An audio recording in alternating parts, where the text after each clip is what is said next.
In the archives of a Victorian asylum, buried beneath decades of dust and institutional silence, there is a patient file. It is thick with medical notes, letters, and observations spanning 40 years. The file is numbered, catalogued, filed away in a cabinet that has not been opened in a century. The paper is yellowed, the ink is faded, the handwriting is sometimes illegible, but the story it tells is clear, and it is a story that has never been fully told. This is the story of the silent patient, a woman who entered the asylum in 1883 and never spoke again. A woman whose condition was documented, studied, treated, and never explained.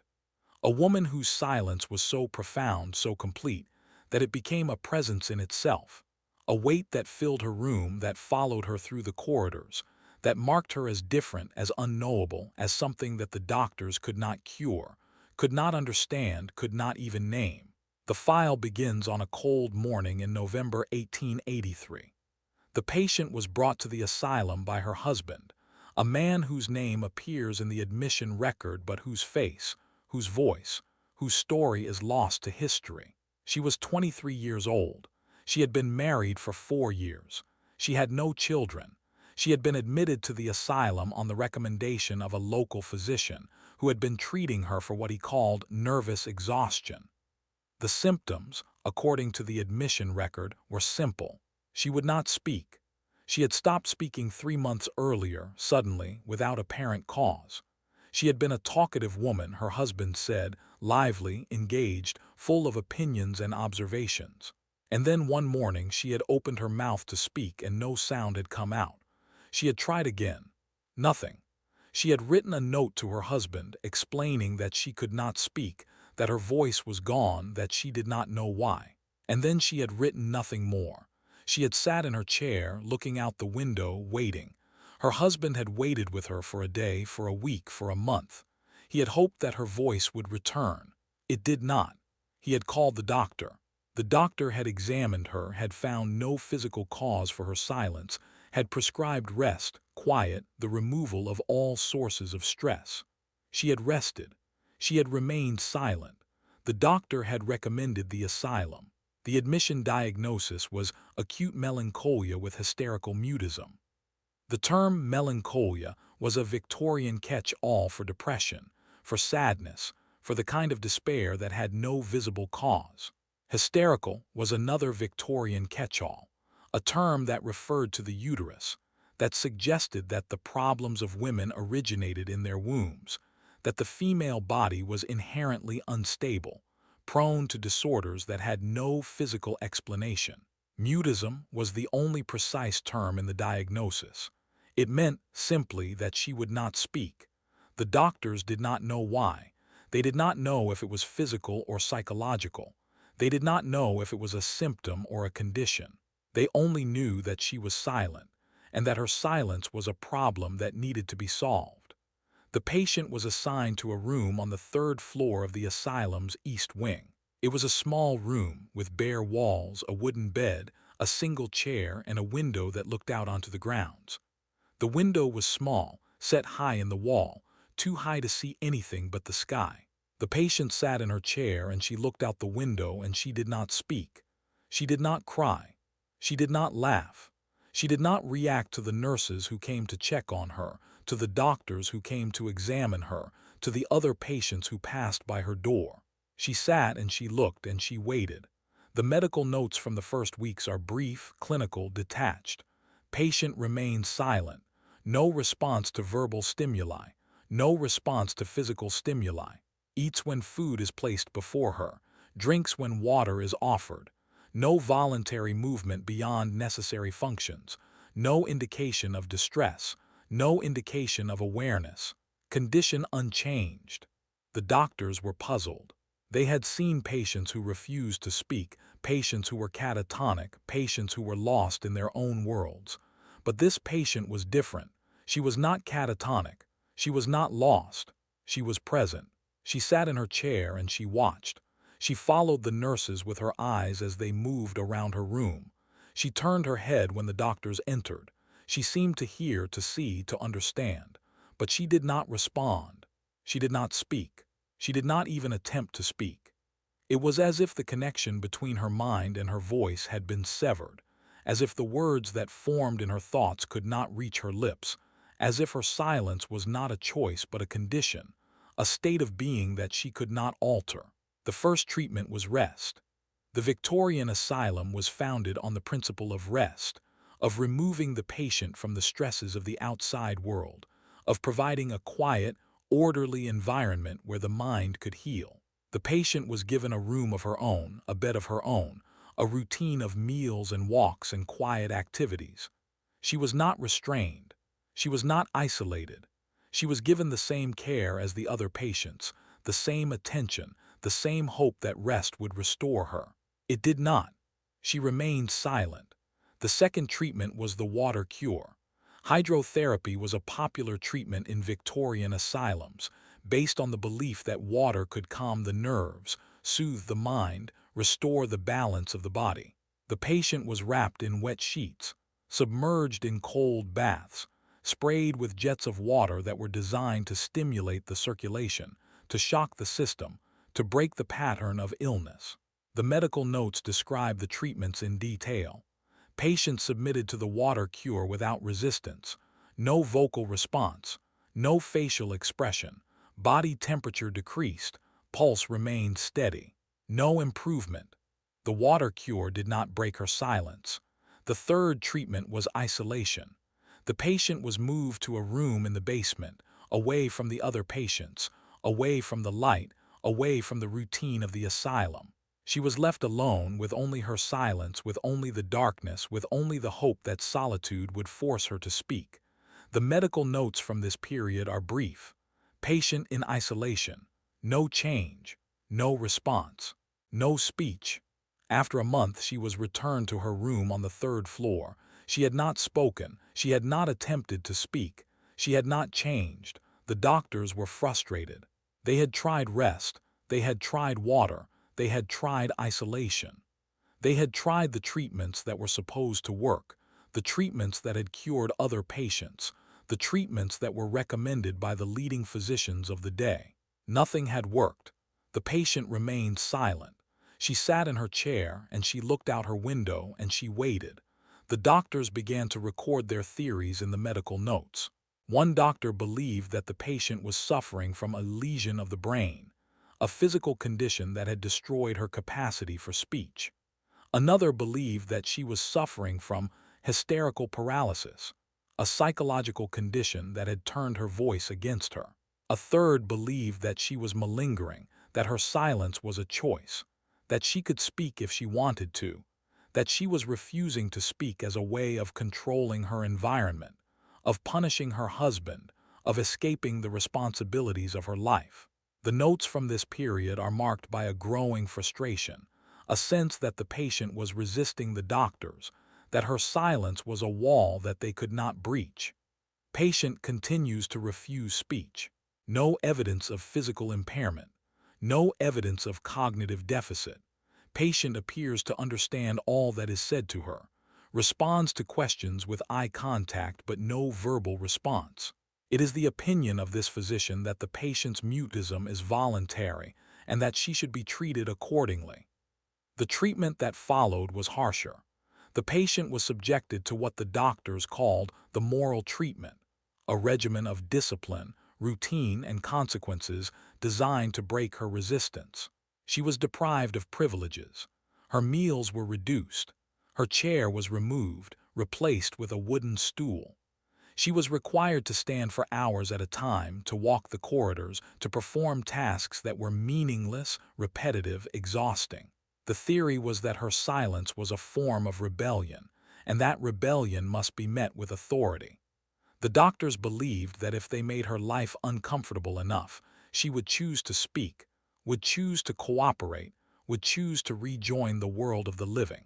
She did not. She stood when she was told to stand. She walked when she was told to walk.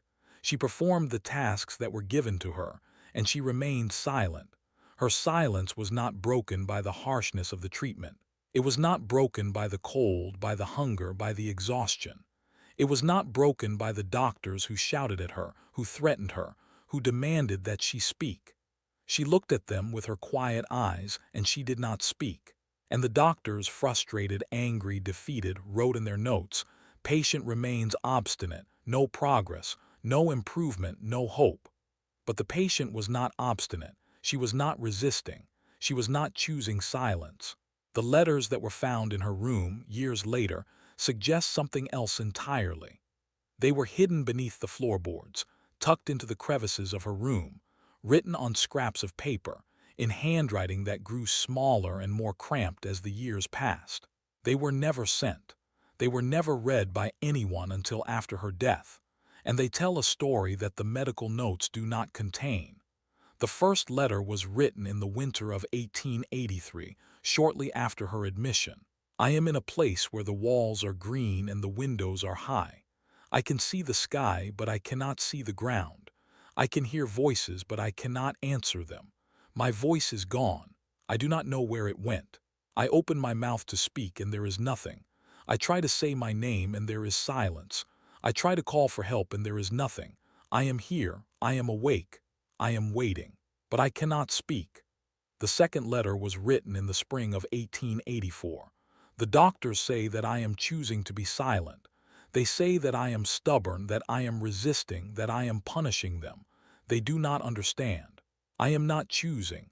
I am not resisting. I am silent because I cannot speak. I have tried. I have tried so many times. I sit in my chair and I form the words in my mind and I push them toward my lips and nothing comes. It is as if my voice has been taken from me, as if there is a door between my mind and my mouth and the door is locked, and I do not have the key. I do not know why. I do not know how to open it. I only know that I am silent and that I will always be silent and that no one will ever hear me." The third letter was written in the winter of 1885. "They have moved me to the basement. It is cold here and dark and I am alone. They say that if I speak they will let me out, but I cannot speak. I have tried. I have tried until my throat is sore, until my head aches, until I am sick with the effort. Nothing comes. I am silent. I will always be silent. I have written these letters to you, to the world, to anyone who might find them. I write them because I cannot speak. I write them because I need someone to know that I am here, that I am not choosing this, that I am not stubborn or obstinate or resistant. I am silent because I cannot be anything else. If you find these letters, please know that I was here. Please know that I tried. Please know that I was not silent because I wanted to be. I was silent because I could not speak." The letters continue through the years, scattered across the decades, each one a fragment of a life that was lived in silence. They describe the routine of the asylum, the meals, the walks, the faces of the nurses who came and went, the doctors who tried and failed, the other patients who passed through the corridors, who screamed and cried and laughed and spoke. The patient watched them. She listened to them. She wrote about them in her letters, in the tiny handwriting that filled the scraps of paper that she hid beneath her floorboards. She wrote about the woman in the room next to hers, who cried every night, who called out for her mother, who never stopped calling, even when her mother did not come. She wrote about the man in the corridor who walked back and forth, counting his steps, never stopping, never speaking, never looking up. She wrote about the nurse who brought her food, who touched her hand, who whispered to her that she was sorry, that she did not understand why the patient was being treated so harshly, that she wished she could help. The patient wrote about all of them in her silent room with her silent voice, and she hid the letters where no one would find them. The medical notes do not mention the letters. The doctors did not know that the patient was writing. They did not know that her silence was not a choice, not a resistance, not a rebellion. They did not know that she was present, that she was aware, that she was recording her life in the only way she could. They saw only the silence. They saw only the woman who sat in her chair, who looked out her window, who did not speak. They treated her silence as a problem to be solved, a condition to be cured, a wall to be breached. They did not see the woman behind the silence. They did not hear the words that she was writing, in the tiny handwriting on the scraps of paper hidden beneath the floorboards. The years passed. The patient grew older. Her hair turned gray. Her face became lined. Her hands, the hands that had written the letters, became stiff with age. She stopped writing. The letters that were found in her room after her death were mostly from the early years, the years when she still hoped that someone would find them, that someone would read them, that someone would understand. In the later years, there are fewer letters, and the letters that exist are shorter, more fragmented, as if the effort of writing was too much, as if the silence had finally taken her voice in the only form it had left. One of the last letters, written in 1903, 20 years after her admission, reads, "I am old now. I have been here for 20 years. I have not spoken for 20 years. I do not remember what my voice sounded like. I do not remember how it felt to form words with my mouth, to push sound out of my throat to be heard. I am silent. I have always been silent. I will always be silent. I do not know why I am here. I do not know why I cannot speak. I do not know why the doctors could not cure me, why the treatments did not work, why I am still here in this room with this window, with this silence. I only know that I am here and that I am silent and that no one will ever know why." The doctors continued to record their observations. The notes from the later years are brief, routine, almost dismissive. Patient remains in her usual state, no speech, no response to stimuli, condition unchanged. The doctors had given up on curing her. They had given up on understanding her. She was a chronic case, a patient who would never leave, a problem that had no solution. They attended to her physical needs, her meals, her hygiene, her comfort. They did not try to make her speak. They did not try to understand why she could not. They accepted her silence as a fact, as a condition that had no explanation, as a mystery that would never be solved. The patient died in 1923. She was 63 years old. She had been in the asylum for 40 years. The cause of death was listed as senile decay. The medical notes from her final days are brief. Patient weakened, no speech, no response. Death came peacefully. She was buried in the asylum cemetery in an unmarked grave, among the hundreds of other patients who had died in the institution, whose names were recorded in the files, whose lives were forgotten. Her file was closed, catalogued, filed away. It sat in the archives for a century, unread, unopened, waiting. The letters were discovered in 2019, when the asylum was being renovated, when the floorboards of the old rooms were being pulled up, when the scraps of paper that had been hidden for 100 years were finally found. They were fragile, yellowed, the ink faded to a pale brown, but they were readable. And when they were read, when the words that the silent patient had written were finally heard, the story that the medical notes had told was transformed. The patient was not stubborn, she was not obstinate, she was not resistant.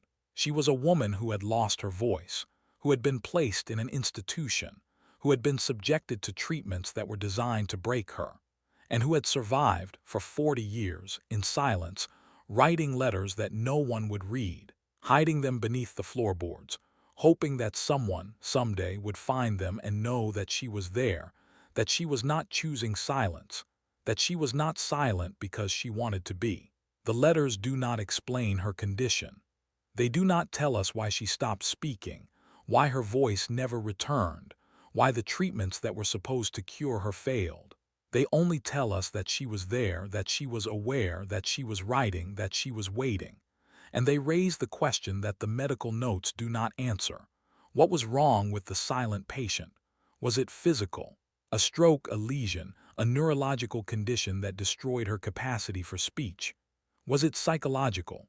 A trauma, a loss, a grief that was so profound that it took her voice? Was it something else, something that the Victorian doctors could not diagnose, something that modern medicine might understand, something that remains, even now, a mystery? The patient's file does not contain the answer. It contains only the records, the notes, the observations, the letters. It contains the story of a woman who was silent for 40 years, who was treated, who was studied, who was never cured. It contains the words that she wrote, the words that were never spoken, the words that waited for 100 years to be heard.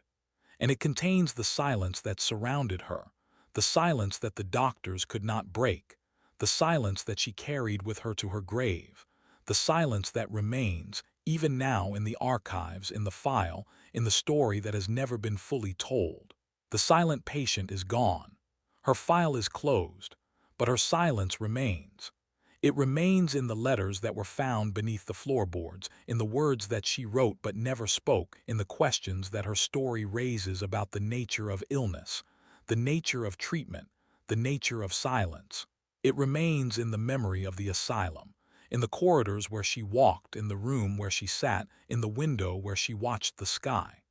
And it remains in us, in the silence that we carry, in the words that we cannot speak, in the voices that we have lost, in the stories that we have not told. The silent patient was not a mystery. She was a woman. She was a woman who lost her voice, who was placed in an institution, who was treated, who was studied, who was never cured. She was a woman who wrote letters that no one would read, who hid them beneath the floorboards, who waited for someone to find them. She was a woman who was silent, not because she chose to be, but because she could not speak. And she was a woman who, in her silence, in her letters, in her waiting, left behind a record of a life that was lived in the margins of history, a life that was documented but not understood, a life that was recorded but not heard. The medical notes are clinical. They are detached. They are the language of doctors who are trying to understand a condition that they cannot explain. They describe the treatments, the symptoms, the lack of progress. They record the frustration, the theories, the eventual resignation. They do not record the woman. They do not record her letters, her words, her waiting. They do not record the silence that was not a choice, that was not a resistance, that was not a rebellion. They record only the silence that the doctors saw, the silence that they tried to break, the silence that defeated them. The letters are different. They are personal. They are intimate. They are the language of a woman who is trying to make sense of her own silence, who is trying to explain it to someone who might find her words, who is trying to leave behind a record of a life that was lived in the margins. They describe the asylum, the treatments, the doctors, the nurses. They describe the other patients, the ones who cried, the ones who walked, the ones who never stopped calling for their mothers. They describe the silence that surrounded her, the silence that she carried, the silence that she could not break. And they describe the hope that someone would find her letters, that someone would read her words, that someone would know that she was there, that she was not choosing silence, that she was not silent because she wanted to be. The silent patient is a story about silence. It is a story about the voices that are lost, the words that are never spoken, the stories that are never told. It is a story about the institutions that were built to contain the people who could not be cured, who could not be understood, who could not be heard. It is a story about the doctors who tried to heal, who tried to understand, who tried to break the silence, and who failed. And it is a story about the woman who sat in her chair, who looked out her window, who wrote letters that no one would read, who waited for someone to find them, who waited for someone to hear her. Her file is closed. Her silence is over. Her letters have been found. And her voice, the voice that was silent for 40 years, the voice that wrote the words that were hidden beneath the floorboards, the voice that waited for 100 years to be heard, is finally speaking. It is speaking in the letters, in the words that she wrote, in the story that she left behind. It is speaking to us, now across the decades, across the silence, across the distance between her world and ours. It is asking us to listen, to hear her, to know that she was there, that she was not silent because she wanted to be, that she was waiting, that she is still waiting for someone to understand. What was wrong with the silent patient? The medical notes do not tell us. The letters do not tell us. The doctors who treated her did not know. The nurses who cared for her did not know. Her husband, who brought her to the asylum, who left her there, who never visited again, did not know. The other patients who lived and died around her did not know. The silence that surrounded her, that filled her room, that followed her through the corridors, that marked her as different, as unknowable, as something that could not be cured, did not reveal its secret. And when she died, when her body was buried in the unmarked grave, When her file was closed and catalogued and filed away, the secret of her silence was buried with her. But the letters survived. The letters that she wrote in the tiny handwriting on the scraps of paper hidden beneath the floorboards survived. They waited for 100 years for someone to find them, for someone to read them, for someone to hear the words that she could not speak. And now that they have been found, now that they have been read, now that her voice is finally speaking across the silence of a century, we are left with the question that her story raises, the question that has no answer, the question that will always remain. What was wrong with the silent patient? Was it physical? Was it psychological? Was it something else, something that the Victorian doctors could not name, something that modern medicine might understand, something that remains, even now, a mystery? We do not know, we will never know. The silent patient took her secret with her to her grave. The medical notes do not explain it. The letters do not explain it. The doctors who treated her did not know. The nurses who cared for her did not know. The other patients who lived and died around her did not know. The silence that surrounded her, that filled her room, that followed her through the corridors, that marked her as different, as unknowable, as something that could not be cured, did not reveal its secret. And when she died, when her body was buried in the unmarked grave, when her file was closed and catalogued and filed away, the secret of her silence was buried with her. But her voice, the voice that was silent for 40 years, the voice that wrote the letters, the voice that waited for 100 years to be heard, is not silent anymore.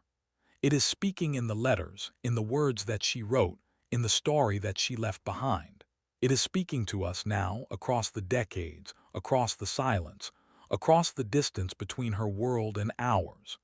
It is asking us to listen, to hear her, to know that she was there, that she was not silent because she wanted to be, that she was waiting, that she is still waiting for someone to understand.